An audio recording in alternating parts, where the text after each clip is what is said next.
दिवंगत एक्टर सुशांत सिंह राजपूत की मैनेजर रही दिशा सालियान की मौत का मामला एक बार फिर चर्चा में आ गया है। दरअसल दिशा सालियान के पिता सतीश सालियान ने हाईकोर्ट का दरवाजा खटखटाते हुए उद्धव ठाकरे के बेटे आदित्य ठाकरे, एक्टर सूरज पंचोली और दीनू मौर्य पर गंभीर आरोप लगाए हैं, जिसके बाद से दिशा के पिता के घर के बाहर सुरक्षा व्यवस्था बढ़ा दी गई है। इस मामले की चर्चा राजनीतिक गलियारों में भी खूब हो रही है। सुनिए विपक्षी दलों का क्या कहना है। 5 साल के बाद उसके पिताजी ने ये एक पिटीशन दायर किया है। ये पिटीशन के पीछे क्या राजनीति है ये पूरे राज्य को मालूम है। 5 साल, मेरी बात पूरी नहीं हुई है। 5 साल में बार बार इस बारे में प्रश्न चिन्ह उठाने की कोशिश की। ये पहली बात।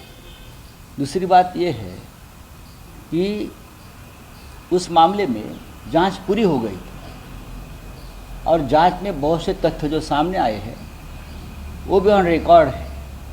5 साल के बाद अब एक राजनीति हो रही है, इसलिए राजनीति औरंगजेब का विषय महाराष्ट्र में ये लोग नहीं चलाया पाए और उनके ऊपर उलट गया औरंगजेब।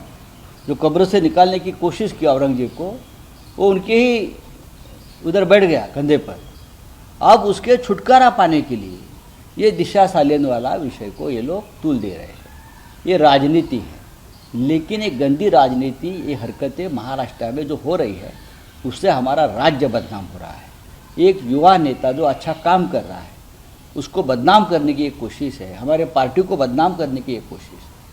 औरंगजेब नहीं चला तो ये चलाओ, ये नहीं चला तो ये चलाओ। ये कौन कर रहा है और क्यों कर रहे हैं?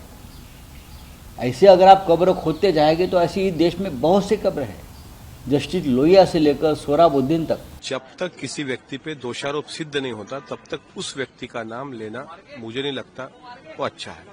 2020 की ये घटना थी, 2025 में अभी सामने आई। फिर से उस दिशा सालियान के पिता को ऐसा लगा कि हम कुछ डाउट है उनके बेटी के मृत्यु पर उन्हें, तो जो डाउट है उन्होंने याचिका द्वारा अगर कोर्ट में रखा होगा तो कोर्ट उसको जरूर आगे चलकर ये देगी। लेकिन जिस तरीके से आदित्य ठाकरे जी हो या किशोरी पेडनेकर हो, इनका नाम उसमें आ रहा है तो उनकी पर्सनल इन्वॉल्वमेंट उसमें होगी तो वो दोषी ठहराए जाएंगे ना। इस तरीके से हम किसी को दोषी नहीं कह सकते। ये खाली मामला गोल गोल घुमाने वाली बात है।